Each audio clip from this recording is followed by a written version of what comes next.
Começa agora a Prosa Criativa, um programa que pensa fora da caixa. Entrevistas, reflexões e entretenimentos. Prosa Criativa. Apresenta Arlete Aquino Dalpino e sua equipe. Boa noite, sejam bem-vindos ao Prosa Criativa, um programa que pensa fora da caixa. Mas trazemos muitas atividades que muitas pessoas podem impactar as suas próprias vidas e as vidas dos demais. Nós não temos um viés religioso, somos apartidários, mas trazemos entretenimento, saúde, diversão e algo que você possa também nos indicar, é só falar conosco.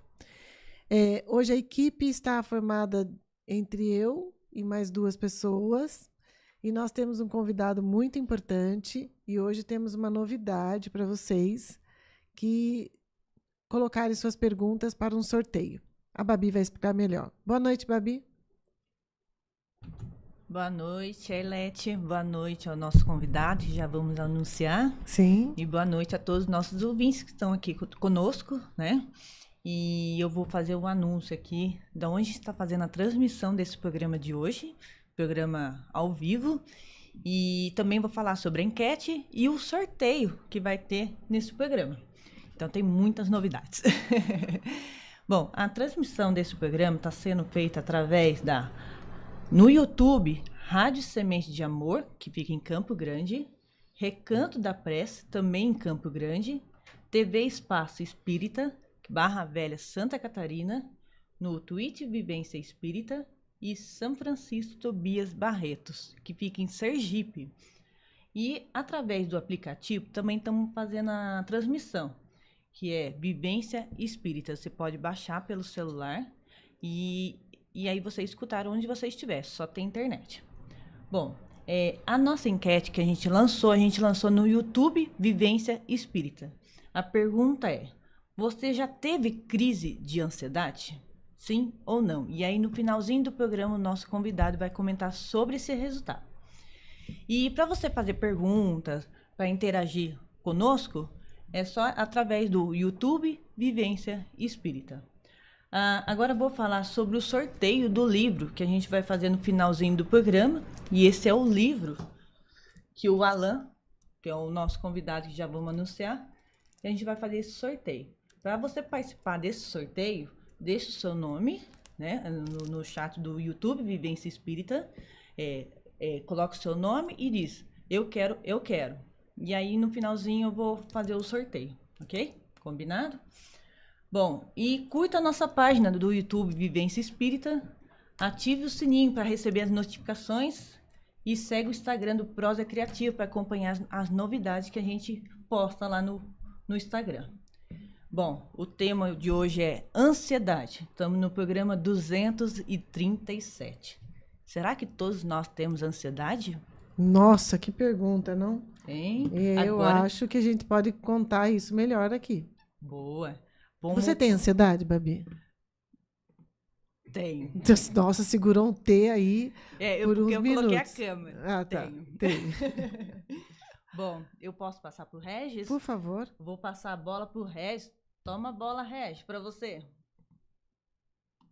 Aí, agora vou jogar de novo. Eu peguei. Nossa, como ele tá bom hoje. Essa bola aqui me anima tanto. Tava ansioso já para entrar. Já estava ansioso aqui, meu Deus do céu. Bom, prazer mais uma vez estar nesse programa que eu amo fazer parte dele. Um beijo, Arlete, um beijo, Babi. Outro. E, bom, para quem não me conhece, meu nome é Reza Nuciato, sou terapeuta e quiropraxista. E eu só posso dizer que eu estou ansioso para ver esse programa, porque, afinal de contas, é de utilidade pública. As pessoas saberem realmente o que é, por que é, como é, de onde vem, para onde vai e como ajustar tudo isso dentro de si, como melhorar isso dentro de si e como, de alguma forma, diminuir essa ansiedade que atrapalha, que incomoda e que, com certeza absoluta, muita gente tem desespero por ter, né? Então a gente precisa trazer conhecimento para as pessoas entenderem mais. Então, Arlete, eu vou com muito carinho te devolver essa bola. Fica aí. Um beijo para você. Bom programa para nós. Peguei. E ela tá recheada de amor aqui, senti. E você tá cheiroso hoje também, porque eu senti a bola cheirosa. Obrigado. eu me perfumei para fazer o programa. Sim, claro. Bem, eu sinto um grande prazer e uma grande alegria de anunciar aqui o nosso convidado, o Alain. Ele mesmo pode explicar quem é o Alain. Vamos lá, prazer. Agradeço muito aí o convite em participar do programa, é uma honra levar informação sobre saúde mental. Acho que é importante, né, nos tempos que temos vivido, né? Então, meu nome é Alain, eu sou psicólogo, pós-graduado em neuropsicologia e venho hoje aqui com um tema, né, que acho que todo mundo em algum momento da vida já sentiu, né, que é a ansiedade.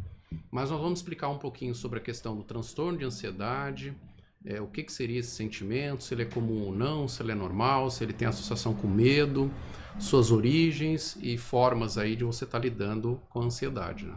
Então a ideia é trazer informação para que o público entenda melhor, né, e trabalhe as suas ansiedades, né, suas emoções.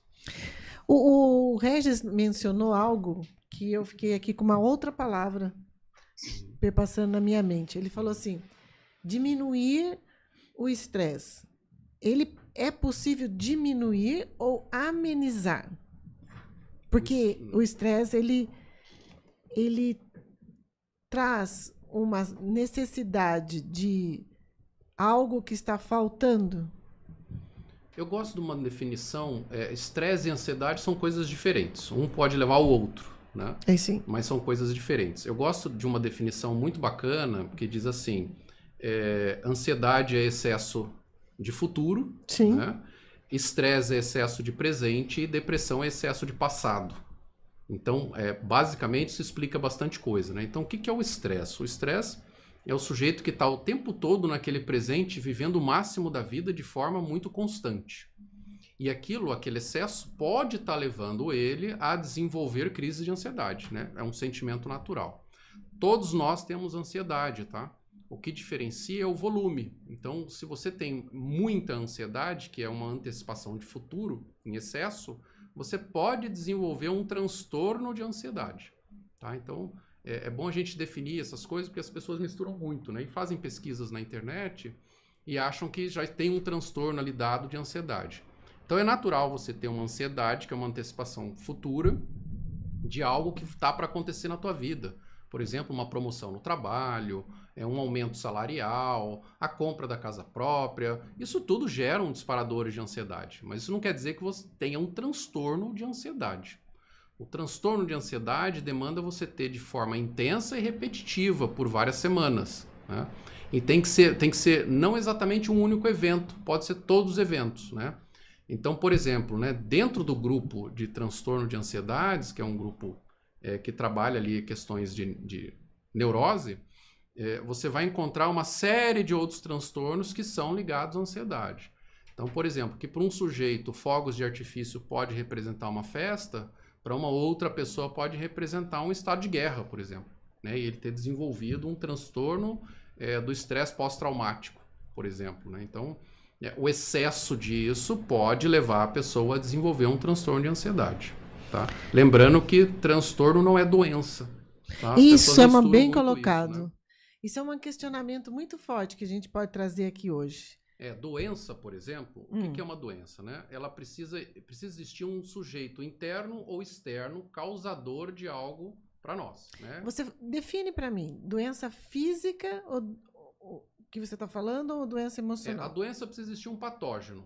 Tá. Ok? Então, assim, um vírus, uma bactéria, ele deve ser identificado e combatido, né? Uhum. O transtorno não. O transtorno a gente faz uma análise clínica, né? Onde o sujeito apresenta determinadas emoções e a gente faz uma análise do estado clínico do sujeito.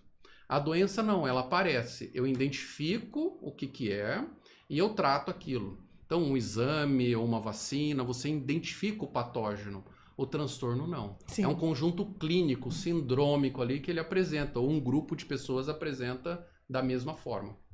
E que muitas vezes recebe um rótulo sem uma avaliação com psicólogo, em que as pessoas já, olhando o comportamento da pessoa, já cita um diagnóstico.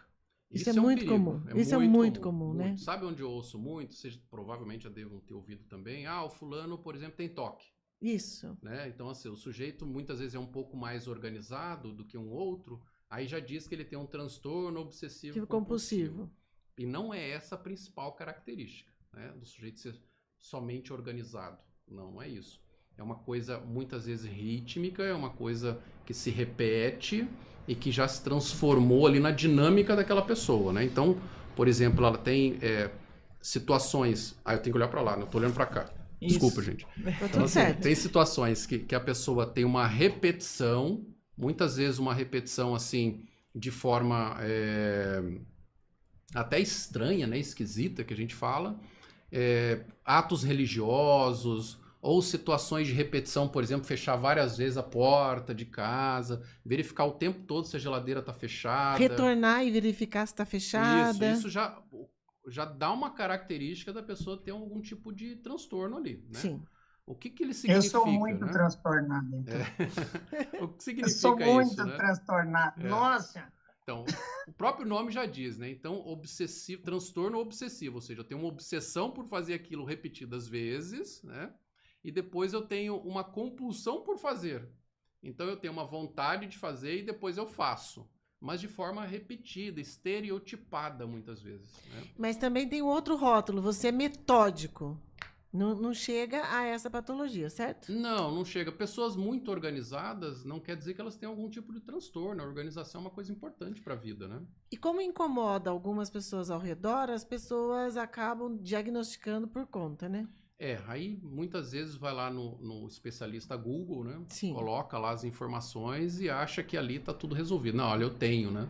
Esse tipo de transtorno. Tem pessoas que se sentem até aliviadas por isso, né? Nossa, tá definido que eu tenho, então vamos tratar isso, né? Não aconselho. Aconselho que procure um especialista, pessoal da psicologia, da psiquiatria, pessoal da saúde mental, tá aí para auxiliar nesse diagnóstico. Não façam um diagnóstico sem ter conhecimento, né? E principalmente se for trabalhar questões de medicação, pior ainda, né? Então, não é um caminho recomendado. No seu livro, aqui, que essa obra vai ser, como foi dito, sorteada hoje, hein, gente? Coloque aí, eu quero. Isso, participe aqui no YouTube do Vivência Espírita, né? E deixe seu nome e eu quero. Isso.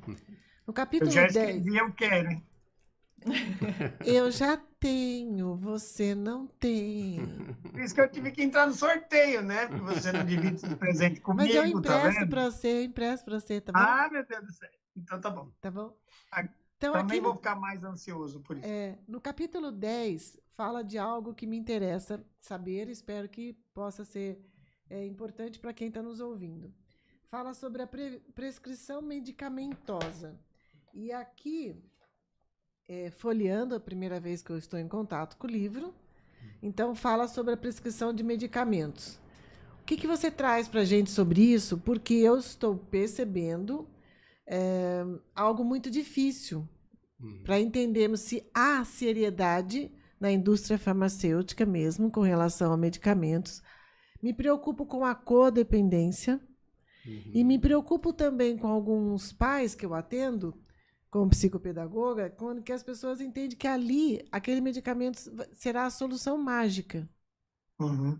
Não existe solução mágica para transtornos, tá? Então, assim, para cada grupo de transtorno, estou falando na parte medicamentosa, né? Uhum. Você tem um grupo de medicamentos que atendem muitas vezes uma solução paliativa de sedação da dor.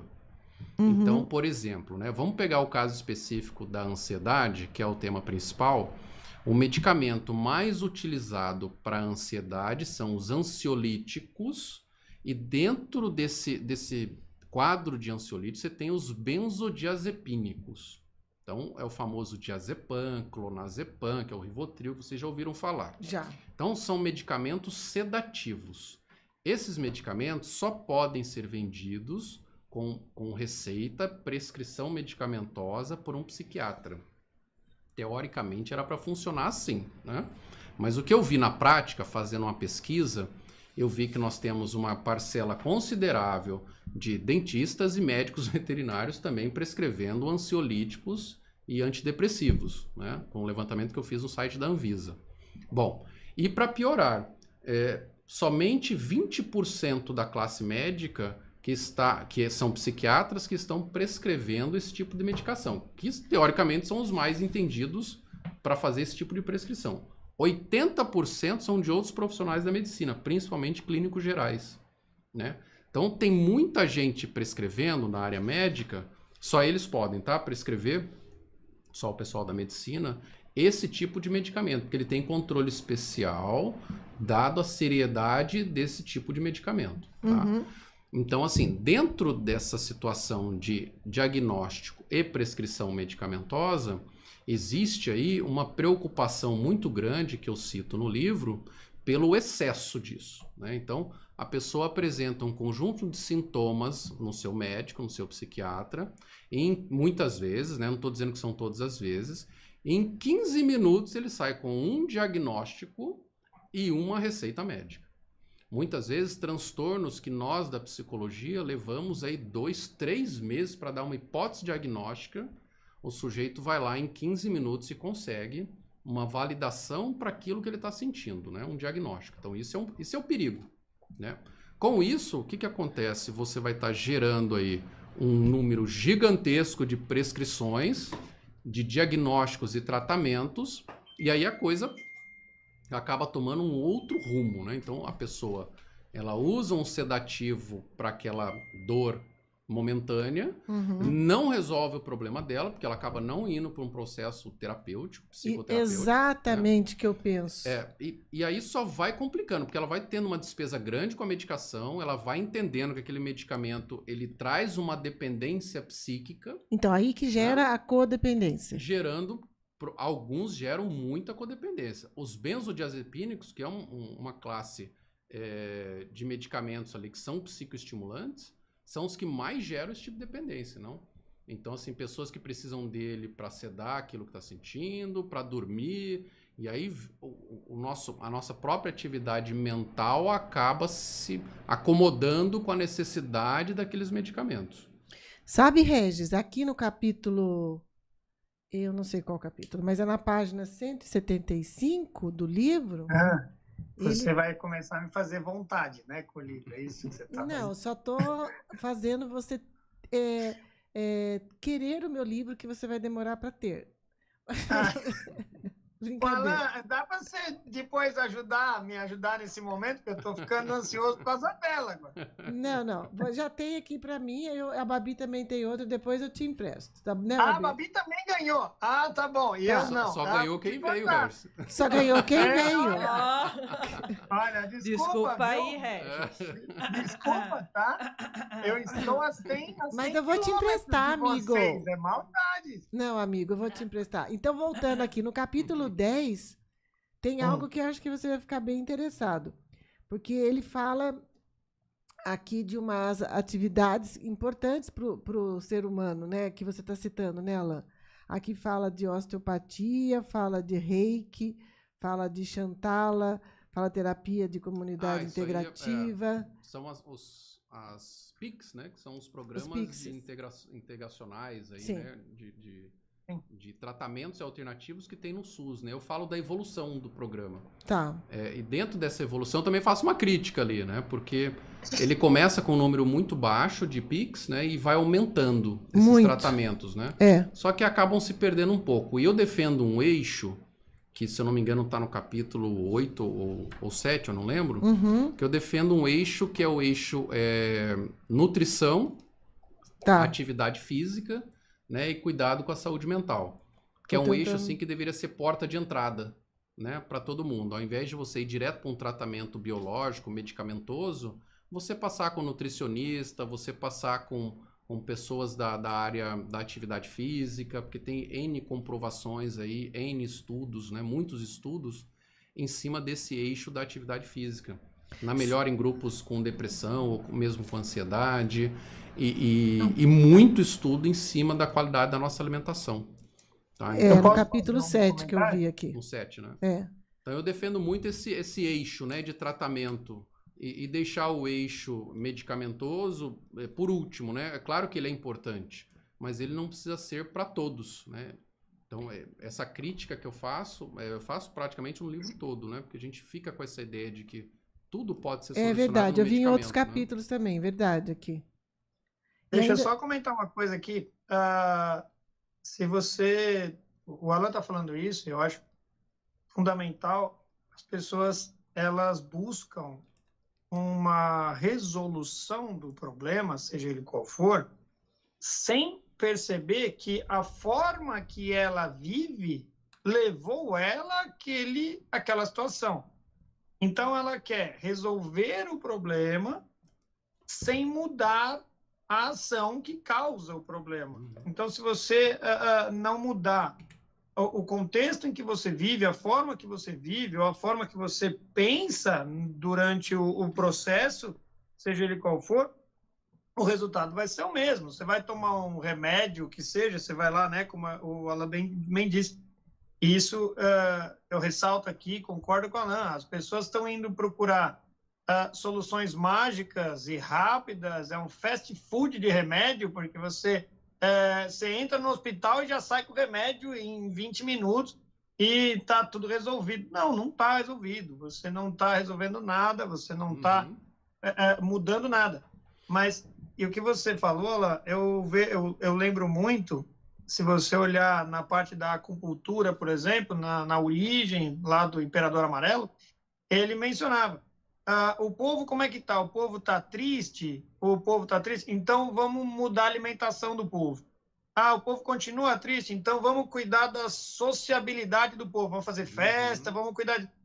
o povo continua com problema de saúde? Agora a gente vai cuidar do lado emocional do povo. Quer dizer, às vezes você se alimenta mal, às vezes você não sai de casa, fica o dia inteiro atrás do celular ou do computador, e quer ter uma vida feliz, e aí é óbvio, você vai começar a ter disfunções emocionais, vai se fechar, vai estar sempre como a gente falou, né, no começo sobre a ansiedade, está sempre correndo atrás, o relógio está sempre atrasado, você está sempre atrasado para alguma coisa, e as pessoas não pensam em mudança de hábito, né, mudança de organização dos hábitos fisiológicos, físicos, emocionais, para que não precise entrar em remédio, às vezes mudando o hábito. Você quer ver um grande exemplo disso? A gente observa nos anos 70, 80, as doenças do comportamento, que a gente chama, né? Então você pega, por exemplo, situações de pessoas que tiveram problemas cardiovasculares ou com problemas estomacais, muito ligado, por exemplo, ao comportamento da sociedade. Com o fast food, com o cigarro, com o álcool, com o autotabagismo, né? E uso de drogas ilícitas. Então, a gente chama esse conjunto de doenças do comportamento. Olha quantas doenças foram originadas por um hábito, né? Por um hábito muito ruim para a saúde, que perdurou aí por muito tempo. Então, assim, as consequências estão sendo pagas agora. Eu diria o mesmo, por exemplo, para essa geração de agora, né? A geração Z, que está vivenciando uma era do mundo virtual. Para vocês terem uma ideia, o Brasil foi considerado o país mais ansioso do mundo, tá? Pela OMS. Então, assim, nós tivemos aí eu posso afirmar que nós tivemos um excesso diagnóstico, mas nós tivemos sim uma explosão de casos aí de jovens e adultos com crises de ansiedade. Tem um livro muito interessante de um psicólogo norte-americano que ele chama-se Jonathan Hart. Ele lançou um livro faz pouco tempo, agora está sendo um livro mais vendido hoje do mundo. E ele fala justamente dessa geração. Nós tivemos um pico muito alto entre 2010 e 2015 de diagnósticos de ansiedade. E ele, como é um pesquisador, um psicólogo social, ele foi buscar, né, o que está acontecendo com a sociedade, principalmente americana, né, anglo-americana, sobre essas questões de ansiedade. Por que tanto diagnóstico? Por que tantas crises? Escola que não está sabendo lidar? A gente acha que isso começou na pandemia de 2019, não foi. Foi lá em 2010. O que aconteceu? Olha que interessante, né? O que aconteceu em 2010? Nós tivemos o avanço das redes sociais, né? Nós começamos ali no ano 2000, 2005, de telefone comum para um smartphone, e depois nós viemos para os aplicativos, né? E aí ele começou a estudar e estratificar isso de modo muito científico, com pesquisas e não só de autorrelatos, né, mas pesquisas escolares também, e foi identificando aos poucos, né, o impacto que a rede social, os jogos online, a pornografia à vontade dentro dos smartphones de cada criança ou adolescente impactaram na vida deles, dessa geração agora, que é uma geração nova. Nós tivemos uma geração anterior, né, a X, os millennials, os X e os boomers, né, que vem desde 1930. Essa última agora está sendo muito impactada por essa tecnologia. Então, o que eu observo, tanto da pesquisa do Jonathan quanto o atendimento clínico, é que você vê hoje meninas adolescentes muito voltadas para a rede social e meninos para jogos eletrônicos, né? Jogos online ou jogos em comunidade online. E aí você vê situações de isolamento social, do encontro de uma vida hedonista, né? No simples princípio do prazer, dentro dos seus quartos. Então, nós estamos aí tendo jovens descorporificados, como ele fala, né? Então, jovens que não trabalham o corpo, não precisam ir para a rua para conseguir fazer novas amizades, novas conexões. Eles acham que conseguem fazer conexões só dentro do quarto, através da internet. Então, ele começou... Desculpa te cortar. Claro. Só um detalhe. Você sabe que tem uma versão, é lógico, né? Eu vou falar aqui com muito carinho disso, porque óbvio que não é a realidade, mas teve uma versão, eu não lembro quem foi, mas também trabalhava com o lado emocional, e falou assim, a pandemia ela foi um bálsamo para estas pessoas, porque essas pessoas tinham um problema de ficar em casa, porque todo mundo brigava para elas saírem, ou pelo menos a família dos mais velhos que saíam, que tinham, né, esse lado do corpo e saíam, pegava ônibus, ia trabalhar, aquela coisa toda. E quando a pandemia veio, essas pessoas se sentiram tão confortáveis e que quase não teve problema. Eu já atendi muita gente, provavelmente você também, que falou que a pandemia nem foi um problema, foi até uma tranquilidade, porque já estava em casa mesmo. Eu atendo muita criança e adolescente, né, no meu consultório. E o que eu mais vi criança nem tanto. Agora, o adolescente, o pré-adolescente, 12, 13, 14 anos, eles adoraram essa situação de não ir para a escola, né, e ficar em casa. Ter uma aula online que a gente sabe que não funcionou direito, né, tá aí, os resultados depois escolares foram péssimos, né, e aí ficavam nos seus quartos, né, achando que estavam se conectando com o mundo, mas um mundo virtual, né? Então, dessa forma, desenvolveu-se aí mais questões de transtorno, porque você acabou forçando um isolamento social. Nós transformamos praticamente o mundo num grande hospital. Eu espero que a humanidade nunca mais faça isso, porque o prejuízo está sendo sentido até hoje, né? Terminou lá em 2020, 2021, mas o prejuízo ainda está aí. Então, achar que o mundo é um grande hospital e você pode tratar todo mundo de uma forma higienista não vai funcionar mais, né? Trouxe muito prejuízo. Então, nos jovens, o que impactou muito, né? Quais foram os sintomas? Isolamento social, agressividade, privação do sono, atenção fragmentada. Hoje nós estamos aí com um problemão enorme, né? Porque a criança deixou de ter uma situação do brincar, né, para o uso do celular. E isso os pais também estão tendo muita dificuldade em lidar com isso. Esse é um indicativo gigantesco de uma onda de crianças com crise de ansiedade hoje, que começou lá em 2010. Por que 2010, 2015? Lá que se desenvolveu a plenitude ali, né, da tecnologia do smartphone e principalmente dos aplicativos, tanto da Meta, como o Instagram, né, quanto do TikTok. Ali, então, você colocou uma série de jovens, né, as meninas numa questão de autorretrato, de uma questão de corporificação, de sex appeal, né, de serem ali colocadas o tempo todo em julgamento pela foto.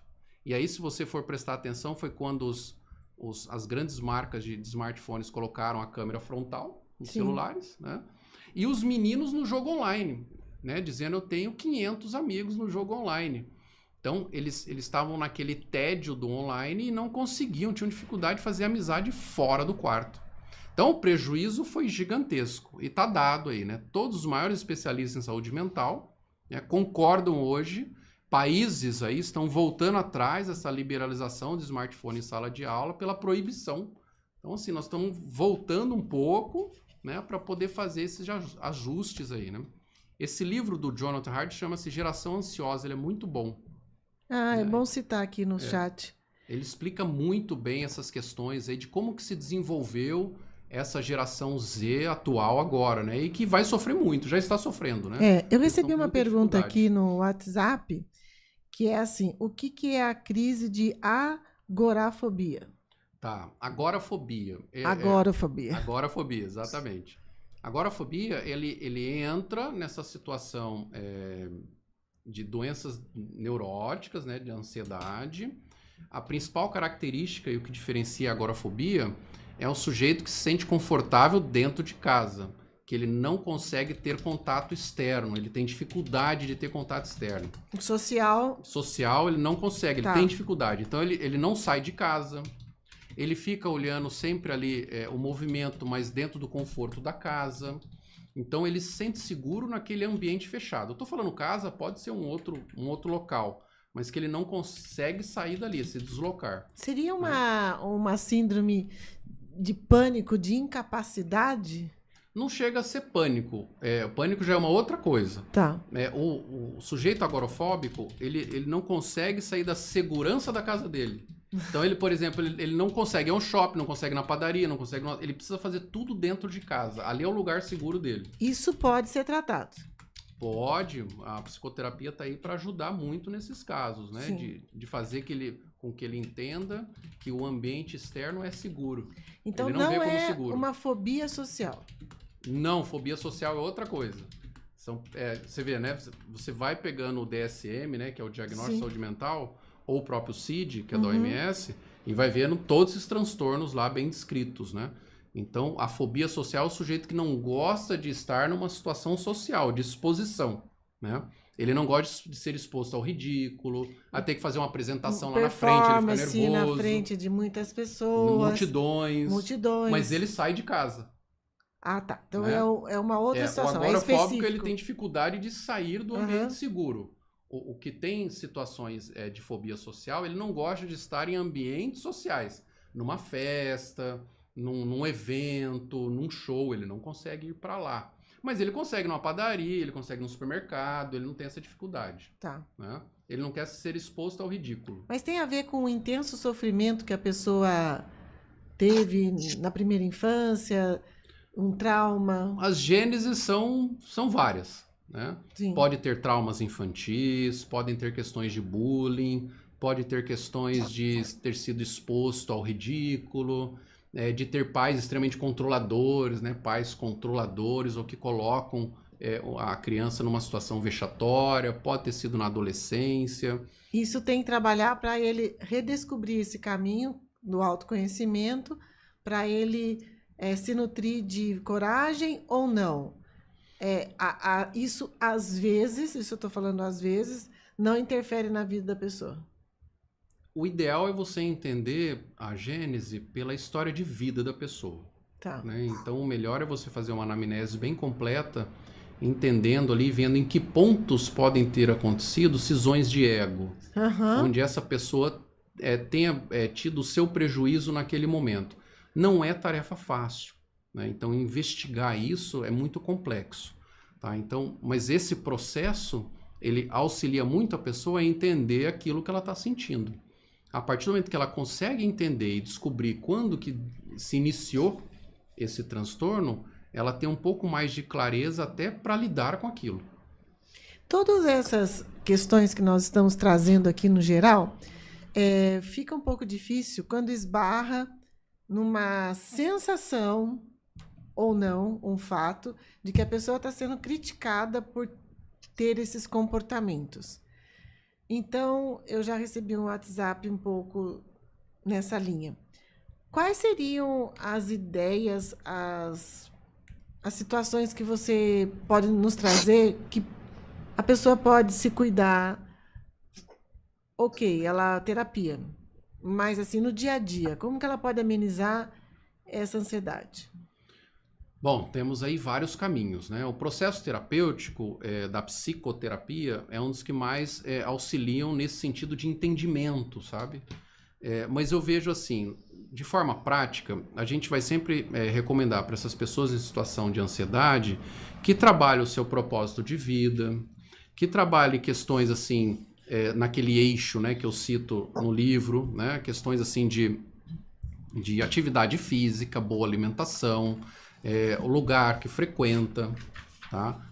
A família, o grupo que ela está inserido, ela entender que grupo é esse, se ele é saudável, se ele contribui, né? A escola que ela está, muitas vezes a gente vê situações de bullying escolar, principalmente na pré-adolescência, que impactam muito na vida da pessoa, né? Situações vexatórias, então trabalhar respiração, trabalhar alguma atividade, algum hobby que exija concentração, né? A rede social, o jogo eletrônico é uma coisa que a gente não recomenda em hipótese alguma. Eu, pelo menos, não recomendo, principalmente para jovens adolescentes, né? Então, existem vários mecanismos para você trabalhar a ansiedade, mas eu acho que o principal deles é descobrir quais são os disparadores, que pode ser uma situação fóbica, né? De que a pessoa, de repente, ali só tem um trauma ali, muitas vezes até infantil, relacionado, por exemplo, a medo de altura, e de repente ela está tratando com um medicamento, com uma outra situação que não vai trazer o benefício esperado. Então, o processo terapêutico traz isso. Isso é bem interessante. Eu tenho algumas pessoas que fizeram comentário aqui no YouTube, Regis, eu vou dar uma lidinha aqui, tá bom? Leia. Então, tem um cara que chama Regis que quer participar do sorteio. Verdade. Acho que já ouvi tá falar aqui, ó. desse cara. Olha só, tá vendo? O Aécio, E só que... reforça que a gente vai fazer o sorteio, Ailete, que teve algumas pessoas que entraram depois, né? Você quer falar? Sim, a gente vai sortear no final do programa esse livro, que é a Ansiedade e Depressão, que é do Alan, né, do nosso convidado. E para você participar desse sorteio, você deixa o seu nome e diz lá no chat do YouTube, eu quero, ok? E aí eu já vou colocando o papelzinho aqui no sorteio. E a gente tem aqui o nosso number one, né? O nosso querido Aécio conosco aqui, que eu vou ler a pergunta dele, e depois de uma outra querida que está aqui conosco também. O E tem Aécio... pergunta da Marli também, que ela deixou mensagem aqui também no Instagram. Deixou? Tá. Então Legal. vamos fazer o seguinte, eu leio do Aécio, daí você lê da Marli para mim, por Lê. favor? Sim. Então vamos lá. E aí, se quiser, eu leio a da Jaqueline. Pronto. Ótimo! Você já Cada um falou leu. quem é.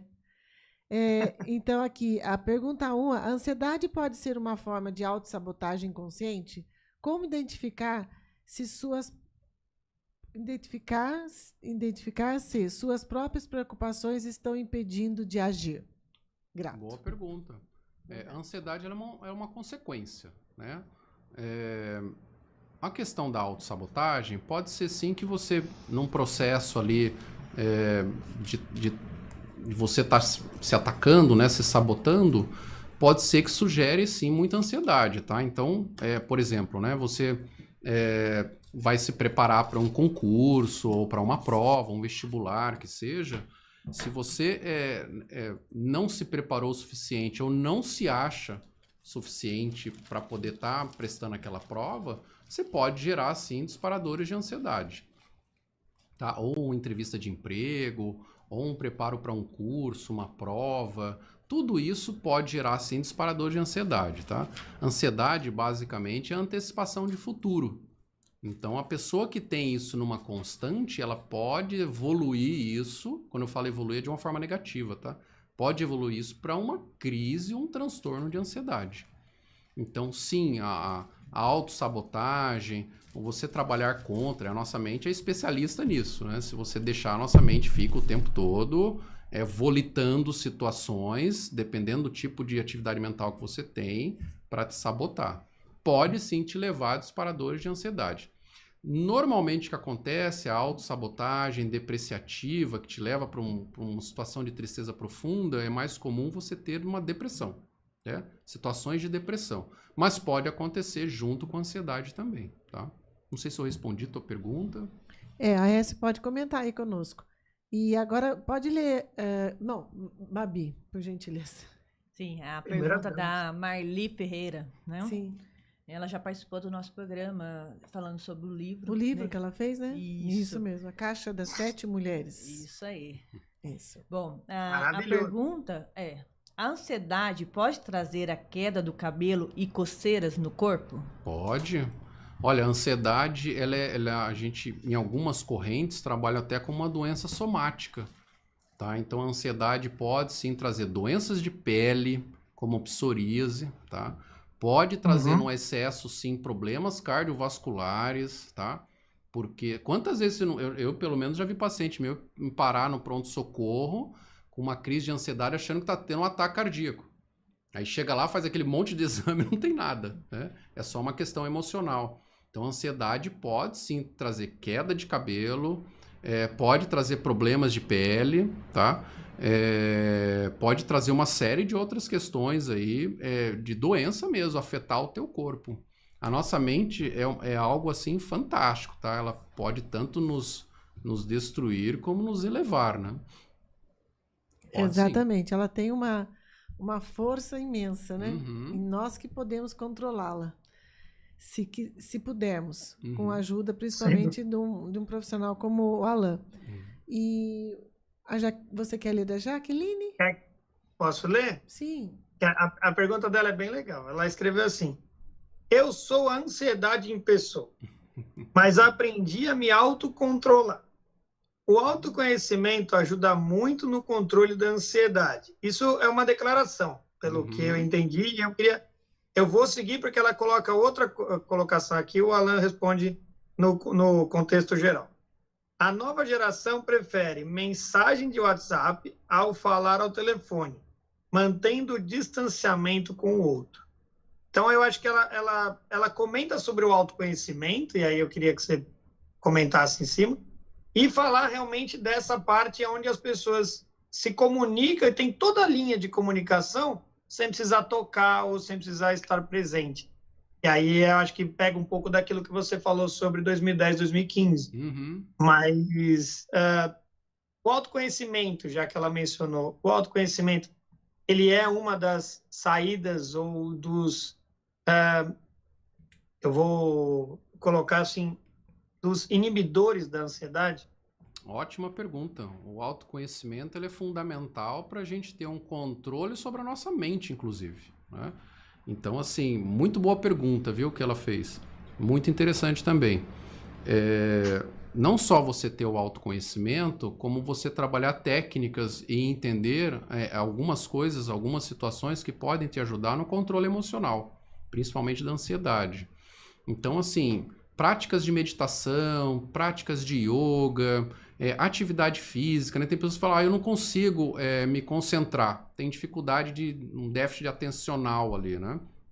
Então a meditação não é possível para mim. Ok, então faça um trabalho, uma atividade repetitiva. Então, eu gosto muito de academia, ok, então vá para a academia e façam repetições, né? Você vai estar cuidando da saúde do teu corpo, vai estar melhorando a tua atenção naquilo que você tem que fazer, tá? E vai estar trabalhando todo o teu sistema cardio. Então, é uma possibilidade, tá? Agora, o autoconhecimento, ele pode te levar para vários outros caminhos, né? Não só o do controle emocional da ansiedade. Eu acho que tem mais uma perguntinha que ela fez aí junto. Ela falou assim, a nova geração prefere mensagem de WhatsApp Isso. ao falar ao telefone, mantendo o distanciamento do outro. Ótimo, ótima pergunta. Essa pergunta é muito boa, tá? A forma que estamos nos relacionando hoje é em rede. Tem um autor que eu gosto muito dele, que ele fala muito sobre, que é Bauman, né? Que ele é um psicanalista, já é falecido, mas ele fala muito das relações líquidas. Né? Então, dentro dessas relações líquidas, o sujeito trabalha por cardápio de relacionamento. É o famoso Tinder, né, do mundo aí, né? Esse é o mais famoso. Mas são cardápios na forma de você se relacionar. Então você não precisa mais sair de casa, você está descorporificado. Você é somente uma imagem e um filtro, né, de um Instagram. Então isso é o suficiente para você se relacionar, segundo os jovens dessa nova geração, né?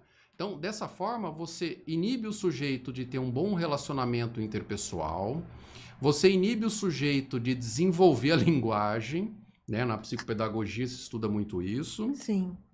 Você acaba deixando o sujeito sem uma capacidade cognitiva suficiente para lidar com questões executivas. O que seriam questões executivas, né? Que pertencem ao nosso lobo frontal aí, como mamíferos, né? Como humanos. De eu elaborar planos, traçar metas e me desenvolver. Tá? Então, assim, quando você tem isso somente no mundo virtual, você fica à mercê só daquele tipo de interação, que é uma interação digital. Então, eu não desenvolvo habilidades de comunicação, eu não desenvolvo habilidades de planejamento, eu não desenvolvo habilidades corporificadas, né? Então eu não tenho nem muitas vezes controle sobre o meu corpo, sobre a minha postura, sobre a forma como eu vou lidar com o outro. Então não dá para a gente ter tudo isso no mundo virtual, não é possível, né? Para você ter uma ideia, pesquisas americanas indicam, tem muita pesquisa nos Estados Unidos, só que no Brasil é muito fraco, né? Em psicologia social, pesquisa A gente nesse faz campo. muita pesquisa de eleição, né? A gente está Pesquisa preocupado de só com isso, eleição né? é Nos a Estados única que Unidos, faz, para você ter uma ideia, a psicologia social lá é um pouquinho diferente da nossa aqui, tá? A psicologia social lá trabalha muito esse campo de pesquisa qualitativa, né? Quantitativa. Então, assim, eles fazem muita pesquisa, né? No campo da psicologia social.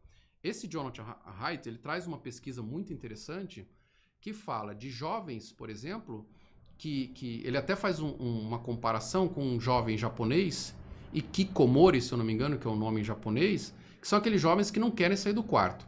Traduzindo para o jovem brasileiro, é o famoso nem-nem, sabe? Aquele que nem trabalha e nem estuda. Então ele fica no ambiente do quarto dele e ali ele encontra tudo, inclusive o prazer sexual pela pornografia, pelo onanismo. Então ele acaba não tendo vontade de procurar uma parceira para se relacionar. Então, assim, o mundo virtual está impactando até mesmo na forma da gente se relacionar. Então, por que eu vou buscar uma parceira se eu já tenho uma questão de fobia social? Já tenho uma questão de ansiedade. Então, eu já não me atiro mais no mundo para conquista. Então, eu deixo isso para o mundo virtual cuidar para mim, né? Então, ele vai gerando... E quando se mostra atrás de um filtro. E quando tem que se mostrar de forma real, não vai, tem vergonha, porque fala muitas vezes nem se reconhece, né? Eu vejo isso muito nas meninas, por exemplo. Aquelas fotos com filtros, ela tá ali num avatar, não é ela, de fato. Né? Não é alguém idealizado, né? Alguém projetado. Né? E a pessoa se esconde através daquilo. Então até a tua própria personalidade é disforme. Então, assim, o mundo virtual, gente, ele é essencial hoje para a humanidade, sem dúvida. Ele traz ferramentas fantásticas.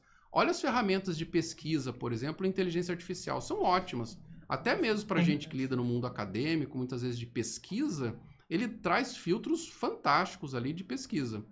Agora, a gente não pode achar que tudo se resume a isso, né? Toda a nossa relação humana não é assim. Nós nos relacionamos em comunidades. Não é comunidade virtual. É comunidade social.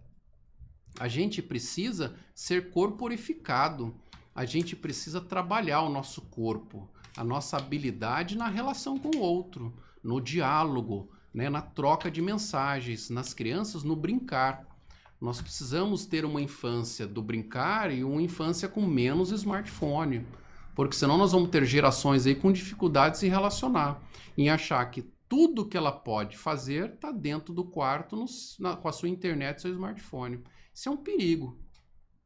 Vou fazer uma pergunta que eu acho que a Arlete pode responder junto com você. Vamos lá. Porque eu sei que a Arlete lida com crianças. Como é que vocês veem, e aí vocês, porque eu sei que a Arlete lida com crianças, como é que vocês veem o ato de alguns pais, hoje em dia, infelizmente muitos, que para a criança, eu vou usar o termo, mas é com muito respeito, mas vocês vão entender, para a criança calar a boca, dá um tablet para a criança. E assim, e deixa a criança no canto com o tablet E para não me encher as paciência, fica aí com o tablet, dá o tablet para ele. Eu sei que a Arlete lida com criança. Como é que vocês enxergam isso hoje em dia para esse futuro ser humano que cresce baseado no tablet, não no pai e na mãe? Eu acho que o Alan pode responder primeiro e depois eu posso fazer um acréscimo aqui. Obrigada por me incluir. Imagina. Então vamos lá, né? Vamos relembrar um pouquinho, quem tem mais de 40 anos aí, né, que se manifeste. No nosso tempo, quando éramos crianças, o que a gente fazia muito para se distrair? Fora o brincar externamente, que já era super saudável, né?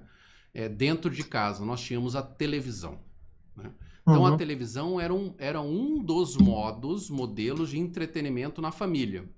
E as crianças usavam muito, né? Os desenhos animados, aquelas questões educativas, tal, que era muito saudável, era muito legal. Ok, por que não dava tanto prejuízo quanto o smartphone? Porque a televisão ficava na sala. Eu não levava ela para a escola, né? Hoje, o que o jovem faz, ele tem um mundo inteiro na palma da mão, que é o smartphone. E deram a permissão para ele, são os pais, obviamente, para ele carregar aquilo para cima e para baixo. Esse é um grande problema, tá? Então, assim, quando você tem uma criança, para vocês terem uma ideia, a Sociedade Americana de Pediatria recomenda 0 de tela até os 3 anos de idade. 0. Não é um pouquinho, deixa eu botar aqui num programa. Não, é 0. Né? Esse autor desse livro, Geração Ansiosa, ele recomenda que o primeiro smartphone seja dado depois dos 12, 13 anos de idade. O acesso à rede social depois dos 16 anos de idade. Hoje nós temos crianças aí no Instagram. E muitas vezes um pai dando uma mãe um péssimo exemplo, muitas vezes, de mentir a idade do filho para poder conseguir abrir uma conta para ele no Instagram ou no Facebook. Porque tem idade para isso, né? Então, assim, o que a gente faz? A gente não tem paciência para educar os filhos, não tem tempo, e aí pega a tecnologia e bota ali para ser um substituto de distração. A partir do momento que uma criança pega um tablet ou um celular, ela já começa a desenvolver o foco atencional ali fragmentado. Ela vai ter problemas depois de focar em outra atividade. Já começa por aí. Segundo lugar, aquele smartphone, aquele tablet, ele tem muita exposição de luz azul. Então você já vai ter um prejuízo aí se você deixar essa criança, por exemplo, ficar vendo por horas a fio aqueles desenhos, aquela situação, principalmente à noite, com questões de sono. Você já vai ter uma dificuldade ali. Tem criança hoje em dia que só consegue dormir com o tablet, com o celular. Né? Aí ela tem depois dificuldade de acordar para ir para a escola. Aí a escola se torna um ambiente chato para ela, porque não tem a mesma interação do tablet. Então, assim, eu só vejo como prejuízo. Então, quanto antes a gente puder reorganizar, reconfigurar essa infância, melhor, né? Porque o prejuízo está dado.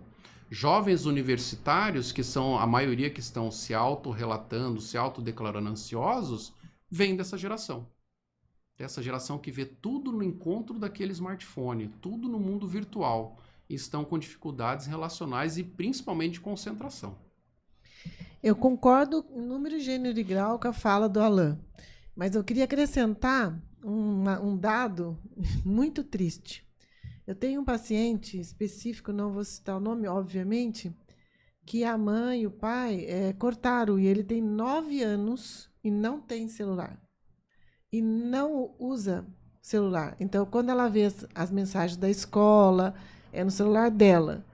E ela colocou inúmeras atividades na própria casa para ele relaxar e atividades esportivas. Ele foi rotulado na escola. Os amigos fizeram bullying, assim, depreciativos. Cyberbullying, né? Cyberbullying, depreciando-o por ele não utilizar. Ele entrou em crise também por conta disso. Por ele ser o único. Olha só onde nós estamos. Por não utilizar celular. Eu concordo com o Alan que há um anestésico muito especial através das telas, de todos os tipos delas. No entanto, se nós jogarmos no Google agora, Existe uma série de informações de como diminuir tela. A questão é não iniciar a tela. O Alan deve saber também dizer para nós o quanto há fases do nosso cérebro do vício dela. Muitos adultos. E às vezes eu faço parte, já fiz parte desse grupo. Estou tentando amenizar. Acordou, primeira coisa que pega é nisso. Às vezes nem fala bom dia para a pessoa que está ao seu lado ou na sua casa. Porque eu preciso saber o que aquela pessoa respondeu. A primeira imagem e a última imagem é o celular, né? No entanto, na fase da adolescência, eu tenho visto uma pesquisa muito boa, utilizando essas redes sociais, para a escola, para todos os trabalhos escolares, mas vejo que é um jeito de diminuir o que a gente passou na adolescência, que era a preocupação pelo físico, né? Pela questão física, como nos apresentarmos tão lindamente para todas as pessoas. Então, isso está ajudando muitos jovens a usar os filtros, e eu ouço deles algumas questões muito tristes, que um fica dizendo assim, é você que está nessa foto? Os meninos falam. Porque você não é igual ao que está nessa foto. Então, já fiz trabalho em grupo em que eles começaram a questionar as meninas que usam mais filtros até do que os meninos. Hoje eu não vejo só isso, eu vejo todos eles utilizando. Então, eu não quero colocar em caixinhas, né? O programa que pensa fora da caixa. Fora da caixa. Mas eu acho que, eu não sei, Alan, existem inúmeras formas para amenizar as telas, mas as pessoas realmente estão se beneficiando, os adultos, com o tempo das pessoas em tela. Eu acho que o ideal é que ocorresse ações em vários campos, né? No campo político, público, deveriam ter mais ações envolvendo, né, essas questões. No campo familiar, escolar, nas comunidades, trabalhar, né, sobre essa possibilidade de criar, inclusive, leis, né, um pouco mais rígidas, né? Se você for ver lá, para você abrir uma conta no Instagram, você só precisa clicar na caixinha que você é maior de 12 anos. Verdade. Então, assim, quem garante, né, que essa pessoa que está ali, de fato, teve autorização para assinar contrato, né, de compartilhamento de dados? Isso é muito sério, né? Então, assim, nós deveríamos ter ações em várias frentes, né? Tanto o governo como sociedade civil, a sociedade escolar também deveria se envolver muito. Olha, vários países europeus já estão proibindo o uso do smartphone dentro das escolas. É verdade. Né? Mas Dinamarca, França, eles estão proibindo. Né? Porque eles já viram o prejuízo. Né? O foco atencional está totalmente fragmentado. Né? Estão vendo jovens assim com disfunção, né, na atenção. E isso é muito sério. Né? Então, o próprio desempenho escolar ele vai em queda. A própria situação de privação de sono, o prejuízo no sono.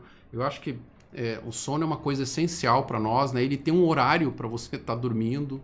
Não é só, não, vou dormir agora e vai estar tudo resolvido. Não. Você tem um horário certo para produzir ali melatonina, hormônios, né? Como cortisol, neurotransmissores, como dopamina, serotonina, noradrenalina. Então tem horários para aquilo, né? E nós, seres humanos, nós somos feitos para dormir à noite.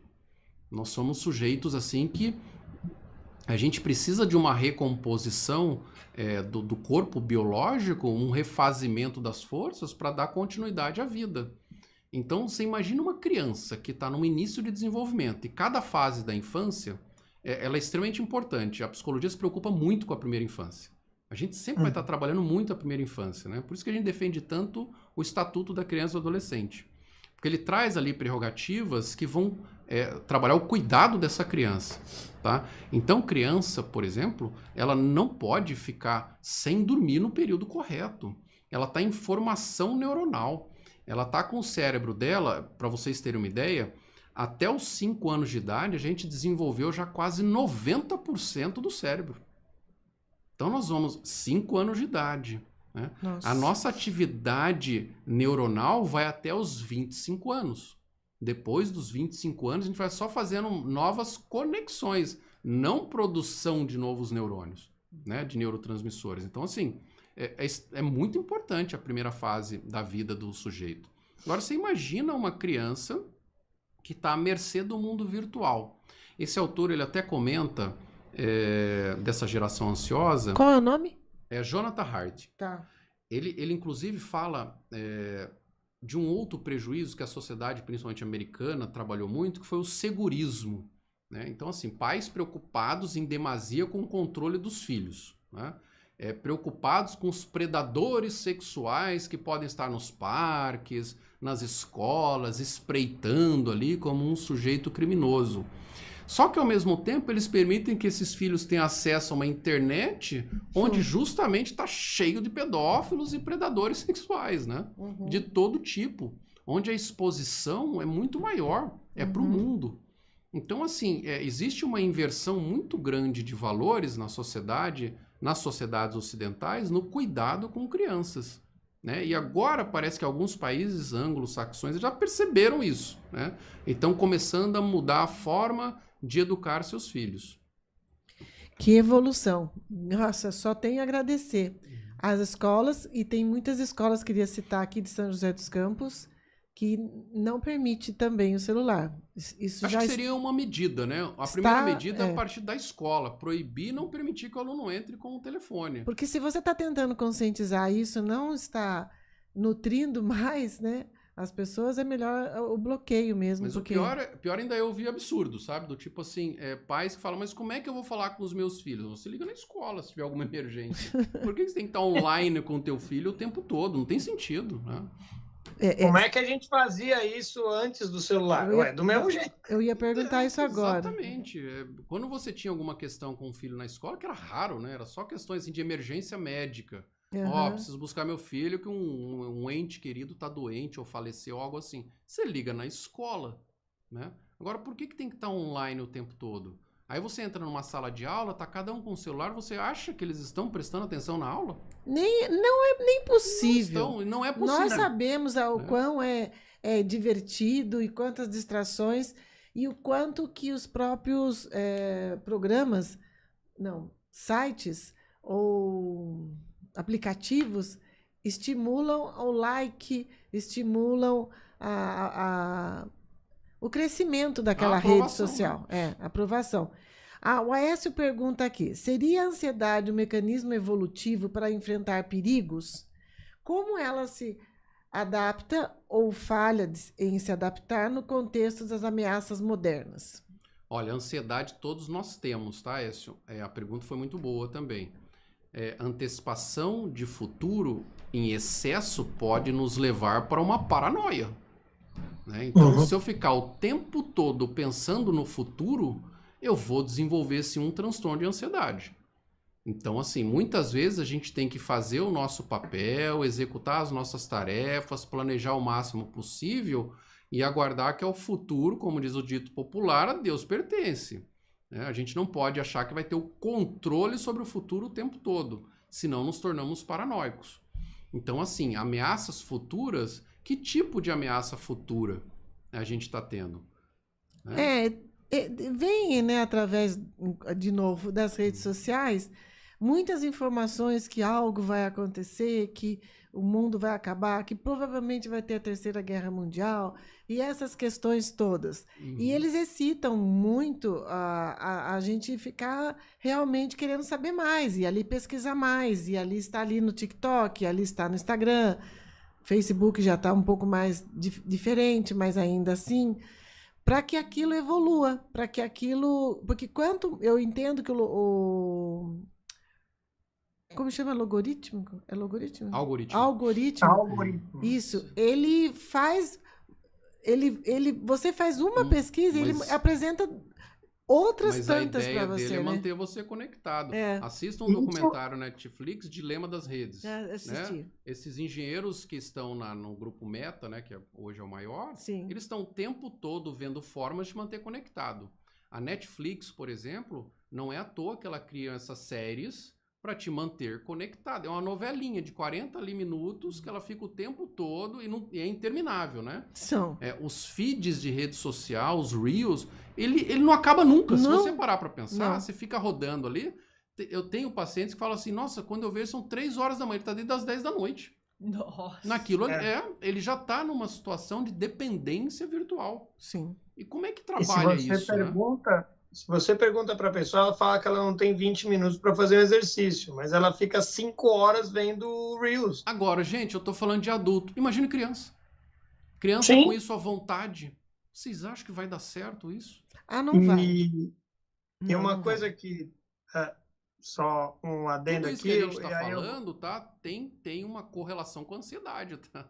Então, assim, Isso é o lógico. uso excessivo, a gente trabalha sempre os excessos, né? Então, qual que é o tipo de criança que nos preocupa? É aquela que senta num cantinho ali da sala de aula e não fala com ninguém. Aquela ali me preocupa, tá? Uhum. Aquela criança que tá ali pulando, brincando, correndo, para mim é uma criança saudável. Ela tá brincando, se divertindo com o mundo, né? E se relacionando e fazendo novas amizades, brigando, interagindo. Essa criança para mim é saudável, né? Tem pais que falam assim: "Não, mas não é com transtorno déficit de atenção, hiperatividade". Não. Uma criança saudável é assim. OK? Está em Ah. constante aprendizagem, né? O tempo Até todo. ao tempo E todo. motivada para aquilo, Sim. né? A Jaqueline escreve assim, ó: minha ansiedade está concentrada neste momento na minha dissertação. A minha ansiedade traz a queda de cabelo, perca da voz e alergia na pele. É que ela Ela deve estar ela- fazendo algum trabalho, né? Mestrado. Ou de faculdade, ou de mestrado. mestrado. Então, E aí ela fala uma coisa, só um minutinho, Claro. Led, só para que eu acho que que é bem legal aqui. Ela fala assim: eu tenho um pet que me ajuda muito neste momento de ansiedade. Uhum. Então, E aí, doutor? eu acho até Ajuda interessante mesmo. que está sendo dito pela Jaque. Muito obrigada pela sua participação, querida. Verdade. E de Obrigado, todos Jaque. que estão aqui, muito obrigada mesmo, que ajuda a gente a pensar, a elaborar aqui as perguntas para o nosso convidado. É que também vem junto com a ansiedade da Jaque com relação ao mestrado, porque há muitas metas sendo exigidas das pessoas hoje, Uhum. para tudo, né? Até relacionada a mesmo você postar coisas, você contar o seu dia para que você tenha engajamento. Então, isso gera uma ansiedade, porque você fica tendo que ainda surgir na tela, ou estar na tela, ou organizar seus horários com muito mais dificuldades, né? Porque é excitante mesmo tudo que apresenta na internet. Não há Olha, como não ter ansiedade, né? No caso de Jaqueline, né, o nome É. dela.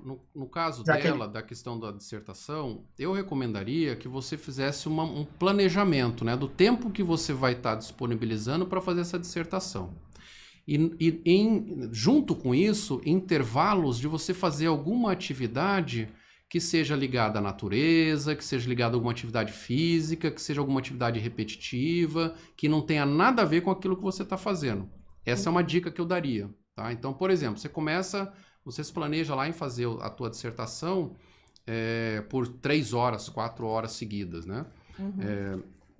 Para nesse tempo, cronometra ali, vai fazer uma corrida, um passeio na natureza, algo relaxante nesse sentido. Se envolver o corpo é melhor, porque vai trabalhar ali um foco diferenciado, tá? Então eu daria essa dica: faz 1 ou 2 horas de atividade física, intercala, depois volta, faz alguma outra atividade prazerosa, uma boa alimentação, uma conversa com amigos ou com familiares, e depois retoma a tua dissertação. Eu acho que se concentrar muito numa única coisa por várias horas vai inibir o teu aprendizado, vai trabalhar uma disfunção de foco, tá? Na tua atenção. Então, eu recomendo que você vá intercalando com outras situações. Muito obrigada. Aqui, o Regis, teve a Jaque já colocou, e aí tem mais uma pergunta extra da Marli e do Aécio, mas eu vou jogar para a Babi e da Marli. Vamos lá, Babi. Bom, a Marli Ferreira pergunta aqui: ansiedade faz parte de pessoas controladoras que pensam em resolver tudo, principalmente de quem não quer resolver nada? Não, eu acho que tem mais a ver com a organização da pessoa, né? Pessoas controladoras, elas podem ficar ansiosas pelo excesso de controle. Então, ela acha que vai ter o controle sobre tudo e todos, principalmente sobre si própria, e aí sofre porque entende que não consegue. A gente não consegue controlar tudo. Essa é a bem da verdade. Então, assim, o ser controlador, né, do outro, ou de si próprio, ou de alguma situação, vai trazer muito mais estresse, né? Porque a pessoa vai entender que não vai funcionar ter controle sobre ninguém, né? Imagina, não tem nem sobre nós mesmos, né? Imagina sobre alguém. E isso pode gerar disparadores de ansiedade por conta de eu não obter o controle sobre o outro, tá? Então, assim, pessoas controladoras podem desenvolver crise de ansiedade? Pode, em função da tua atividade mental ser muito excitatória, sabe? Acho que tem mais a ver com isso. Normalmente as pessoas, elas, eu não sei se é o caso da Marli, mas quando alguém está dependendo de nós, né, que na educação de filhos, jovens e tudo mais, há muita cobrança relacionada, não sei se para todos os homens, mas para muitas mulheres, de como que aquilo vai resolver. Então, vem a escola questionando, vem N outras pessoas questionando essa cuidadora, e ela acaba realmente tendo maior ansiedade. E eu penso, Alan, gostaria de sua opinião, que se nós não cuidarmos de nós primeiro, não tem como cuidar do outro, né? Sem dúvida, sem dúvida. Ótima colocação. Eu digo, eu dou um exemplo, né? Eu uso muito esse exemplo, tá? Quem já pegou avião alguma vez na vida, né, sabe que quando entra tem as instruções de voo. E a aeromoça normalmente fala assim: se porventura houver despressurização da aeronave, máscaras cairão sobre a sua cabeça. Coloque primeiro em você, porque senão vão ser duas pessoas desmaiadas, né? Aqui você está tentando ajudar, né, e você que não se ajudou, né? Então você corre esse risco. Então, assim, cuidar de si próprio é o primeiro passo. Trabalhar essas questões ansiogênicas, entender os motivos pelos quais levam você a ficar nesse estado de ansiedade, é um início, é um começo, até para trabalhar a ansiedade do outro, tá? Então, eu acho muito mais importante. Por que eu insisto nessa questão da atividade física? Porque, sim, ela libera neurotransmissores dopaminérgicos, serotonérgicos, né? São transmissores de sensação de prazer e de felicidade. Libera hormônios da adrenalina, noradrenalina, então ele ajuda muito com isso. Então, a atividade física repetitiva ou até mesmo social, né, no sentido de esportes coletivos, ajuda muito a gente a trabalhar esses sentimentos, a diminuir essa ansiedade. Então, pessoas que têm muita ansiedade, eu cito muito esse exemplo, né? Quando vão fazer uma caminhada num parque ou vão fazer uma corrida, alguma coisa assim, elas relaxam. Normalmente elas relaxam, então isso ajuda muito. Por isso que eu cito sempre essa possibilidade de fazer uma atividade física. A atividade física, ela já tem uma outra energia, né? Quem está ao redor. Sem dúvida, acho que ela movimenta todo mundo. Todo mundo, ela acaba né? ajudando todo mundo. Ela comentou também do pet, que ajuda. Uhum. São várias situações que você pode estar ali trazendo para poder te trazer essa calma, te trazer essa sobriedade, né? Te manter num foco atencional legal e executar as tuas tarefas com calma. Isso ajuda mesmo. Tem mais uma pergunta da Marli. Então, Vamos lá. faça, por favor. Meu médico disse-me para ser fria. Mandou-me olhar nos olhos dele e disse: seja fria. Saí muda do consultório. Como a gente faz para ser fria? Por que eu deveria ser frio, né? Precisa disso? Há necessidade disso? Como é que eu vou controlar essa frieza em mim, né? Se meus sentimentos, eles são difusos, eles são vários tipos, né? Então, como é que eu vou ter frieza com algo que eu não controlo? Então, não sei se foi um conselho interessante, não, desse profissional. Eu jamais diria isso para um paciente, né? Ó, você tem que se manter fria. Mas eu não consigo controlar o meu sentimento, minha ansiedade, como é que eu vou pedir frieza? Não vejo muito nexo. No caso dela, eu acho que eu falaria para ele assim: doutor, eu sou fria, não vou pagar você. Pá! E aí acho que ela ia deixar ele ansioso. Eu acho que, não sei, não seria um conselho que eu daria, tá? Eu diria que primeiro precisaríamos entender a gênese, né, o máximo possível desses disparadores ansiogênicos. Depois trabalhar atividades que concentram. Olha, eu tive casos de pessoas que iniciaram uma atividade artística cultural, que ajuda muito também. Se envolveram com a pintura, com o crochê, com qualquer atividade assim cultural ligada à arte. sabe? Eu dou esse exemplo. Um outro exemplo que eu dou muito, eu falo assim, qual foi a última vez que você fez algo por alguém? Né? Num trabalho de caridade, num trabalho de atender ao outro. Muitas vezes você tem qualidades ali suficientes para poder dar um suporte para alguém. Isso pode trazer algum retorno. Então, são várias frentes que você pode usar. Eu não diria que existe um único método de cuidado e tratamento para ansiedade. Eu acho que são vários. Né? O que faz bem para cada um, né? O que faz bem para cada um, exatamente. Então, cuidar de um pet, fazer atividade física, cuidar de um parente ou de um desconhecido, fazer alguma atividade de arte ou de cultura. Tem várias coisas ali que você pode trabalhar. Se conhecer faz parte, né? Porque, por exemplo... Faz parte. Nas crises, trabalhar a respiração, esse é o essencial. Sim. Uma meditação. Então, tem muitas situações aí que podem estar te ajudando. E cada um tem uma válvula de escape. Então, se você conhecer a sua... Nós estamos aqui contando várias, né? Com possibilidades que o Alan está trazendo e nós aqui nessa prosa. Mas você tem que... Você pode, não é que tem... Você pode perceber o que te faz bem. E se você tem alguma coisa que faz bem e que ainda nós não citamos, pode contribuir. Eu, por exemplo, posso citar. Eu preciso sair de um lugar que seja totalmente em paredes. Eu preciso estar ao ar livre. Pode ser um mato sem fim, pode ser um campo de futebol. Não precisa necessariamente ser um belo parque que nem o Parque Vicentino Aranha aqui.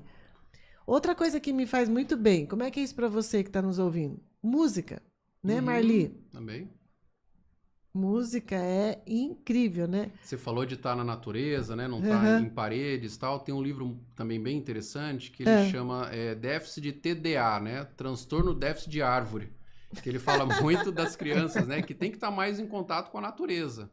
Nesse contato com a natureza, ela se encontra com o eu maior. Né? Déficit de árvore? Transtorno déficit de árvore, né?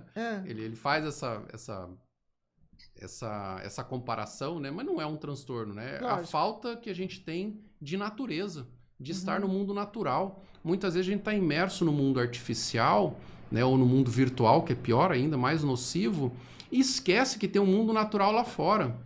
Vamos pegar a máxima do Mário Sérgio Cortella, que ele fala o seguinte, o leite não vem da caixinha, o leite vem da vaca. Então tem crianças que não fazem nem ideia qual é a origem daquele alimento, daquele líquido, daquela vivência, porque ela não tem contato com a natureza. São crianças sem contato com a natureza. E o prejuízo está dado aí, gente. O que nós vamos fazer para mudar isso? E que dão disparadores de ansiedade, sim.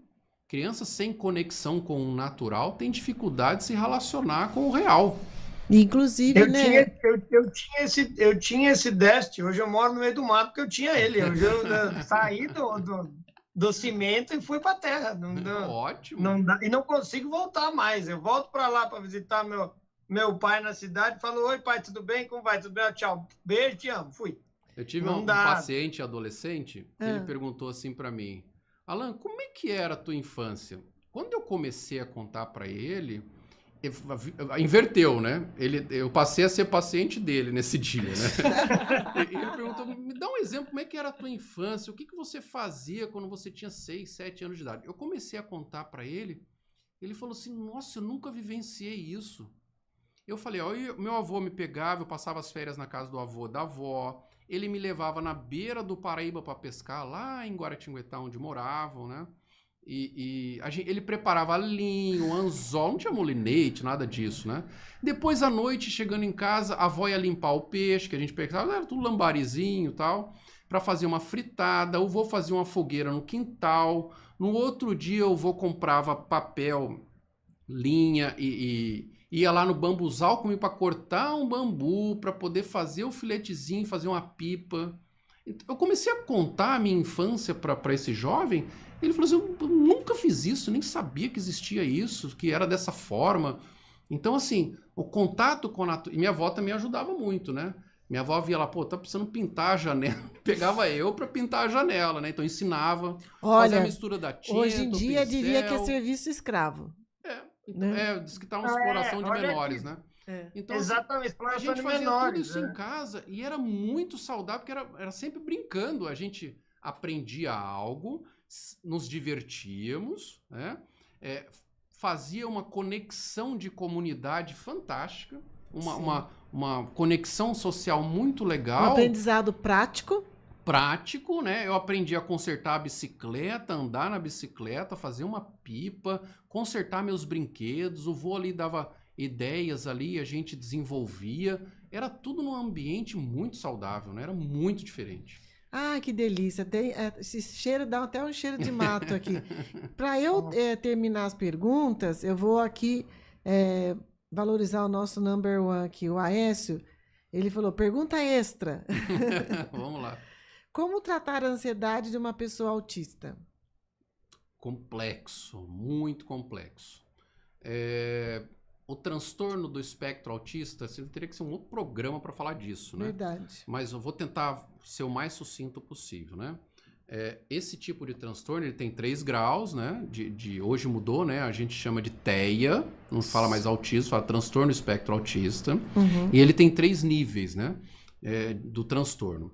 Dependendo do nível que a criança, ou adolescente, ou até mesmo adulto se encontram, você tem tratativas ali terapêuticas. Então, assim, a ansiedade normalmente, tá? Para o sujeito que está no transtorno espectro autístico, ele precisa de muitas situações de objetos mnemônicos de repetição, muitas vezes, tá?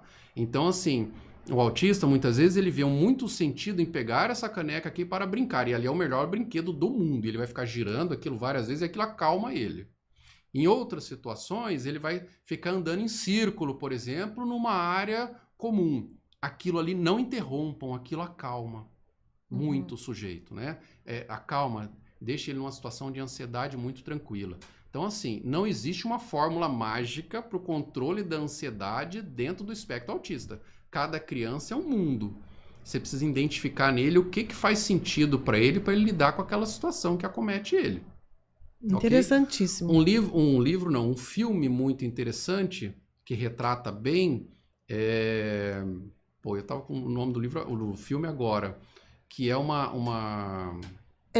Ela é psicóloga, ela tem autismo, tem transtorno espectro autista, e ela relata, e ela inclusive desenvolve uma forma de acalmar o gado, né? Ela faz uma máquina do abraço para o gado ficar mais calmo para ir para o abate. Né? Fugiu o nome do livro agora, daqui a pouco, do filme, perdão, eu já falo para vocês aí. Ótimo. Nós vamos pesquisar também para apoiar o Alan, tá bom, Regis? Ok. Eu gostaria... Mas assim, desculpa só te interromper, só para colocar que o TEA, gente, eu recomendo que vocês procurem especialistas, tá?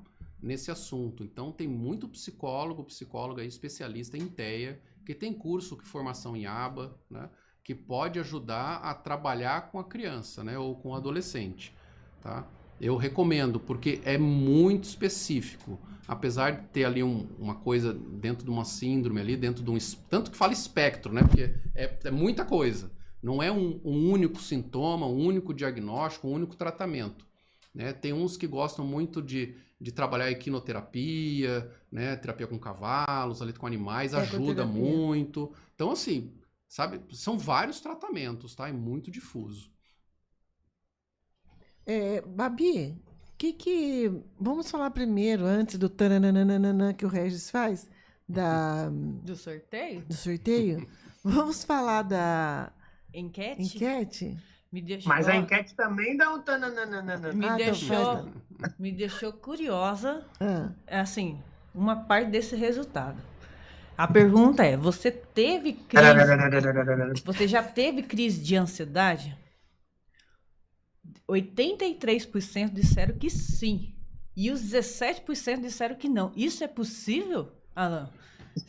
Não ter crise de ansiedade? Olha, ansiedade... Isso é possível? Esses 17% que me deixou curiosa. Nunca tiveram ansiedade? Uma crise? É que assim, a gente precisa diferenciar o que é uma crise de ansiedade e o que é ter ansiedade. Ansiedade todo mundo na vida já teve.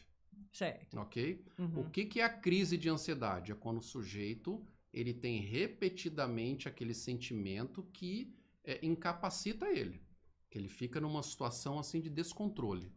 Esse é um sujeito que está já com transtorno de ansiedade, que fica com uma respiração alterada, batimento cardíaco, nervosismo, sudorese, tem aquele monte de sintomas, né?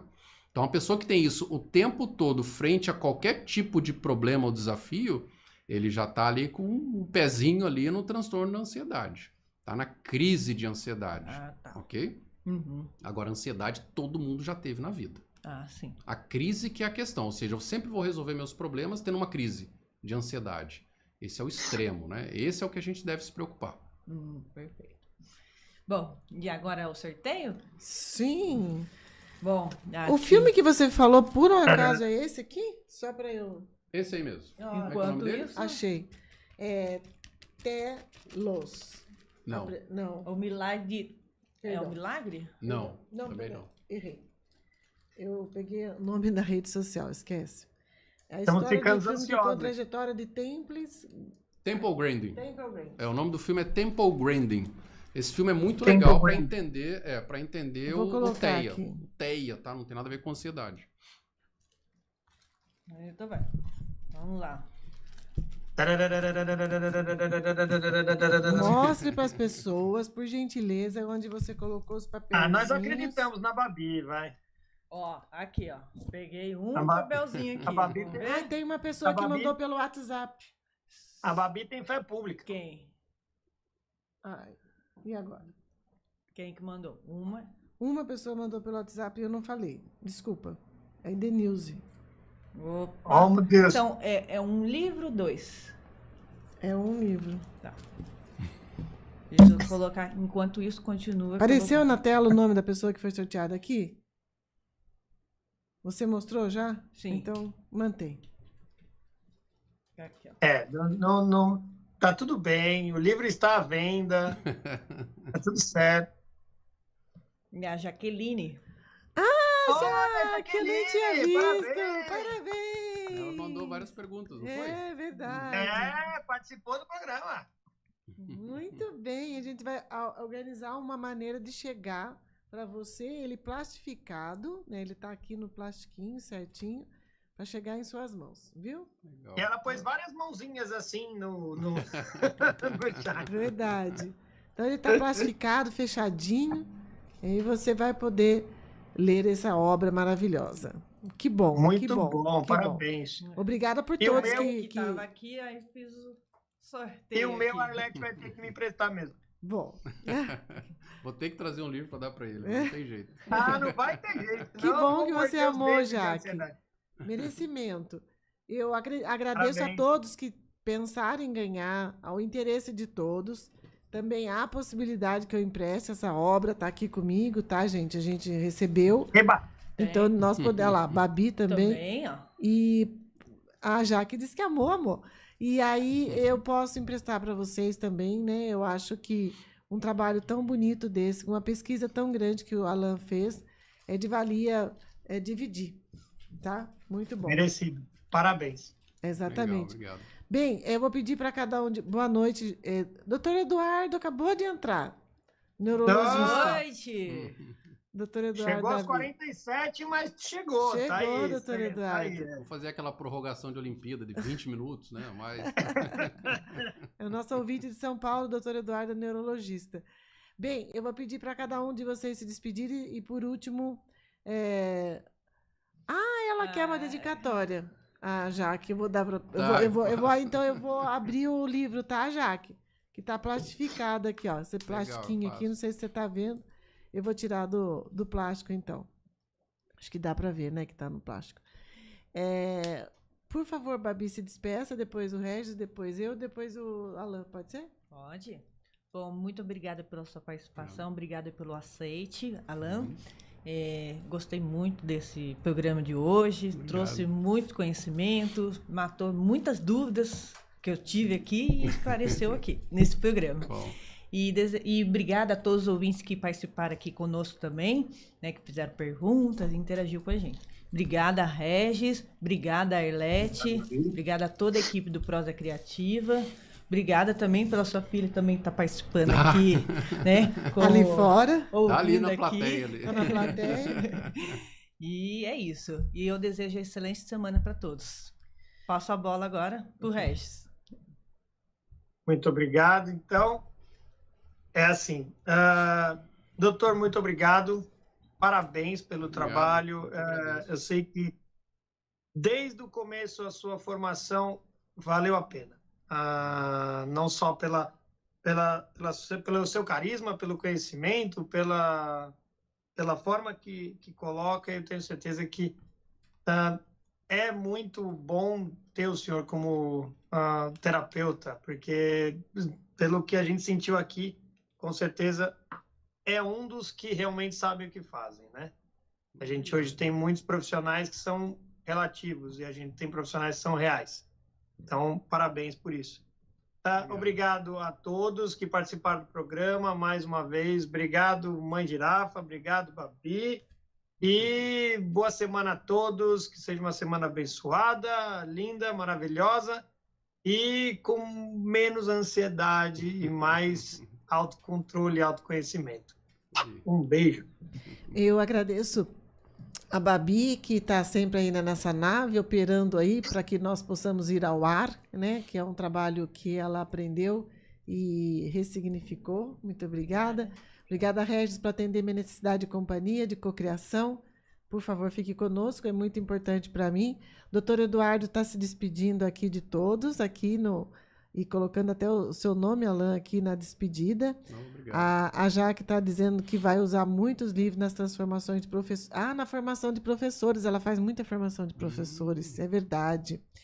E algumas prefeituras aqui da região. E aqui também eu tenho a possibilidade de agradecer as pessoas que participaram, a sua generosidade de estar aqui, sua filha ali aguardando até esse tempo. Passou um pouco do tempo, peço desculpa a vocês, mas é um tema muito importante. Então, para quem não vai nos ouvir durante a semana, pode colocar suas observações. Entre no Instagram, por favor, Prosa Criativa, e deixe lá suas mensagens para que possamos te apoiar de alguma maneira ou encaminhar diretamente para o profissional para que ele possa te receber no consultório dele. Tá bom, gente?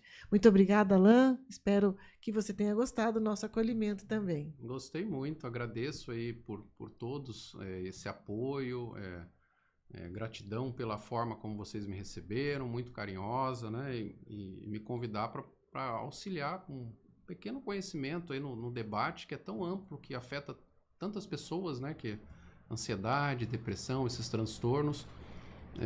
Estou sempre à disposição, se precisarem de mim, se for para trazer esclarecimento, ajudar o próximo, estou sempre à disposição, tá bom? Espero que todo mundo tenha gostado, que eu tenha sanado as dúvidas, né? Tiveram muitas perguntas muito interessantes, todas elas muito pertinentes. Espero que eu tenha ajudado com essas respostas e fico à disposição, tá? Através das minhas redes sociais, através do meu contato, aí o Prosa Criativa pode disponibilizar aí para vocês.